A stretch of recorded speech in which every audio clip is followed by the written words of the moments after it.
privacy eh. Kung gusto nyo ng privacy, sige, go, fine. Pero do your part and give assurance to your partner na wala kang tinatago. Kasi hindi mo alam, baka mamaya merong trust issues yan eh. Dahil hindi naman natin alam kung ano naging trauma niyan eh, kung bakit ganyan siya ngayon ka-paranoid. Dahil sa totoo lang, madali lang ibigay yung privacy na yan eh. Even I myself, I want my own privacy.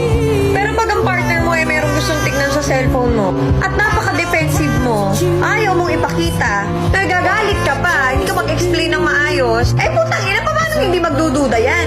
O tasa na, pag may nakita sa cellphone mo, nakita na binura mo, may nawawalang conversation, tapos magagalit ka dun sa partner mo, sasabihin mo, wala lang yun, kaya ako nga binura kasi alam mo magagalit ka.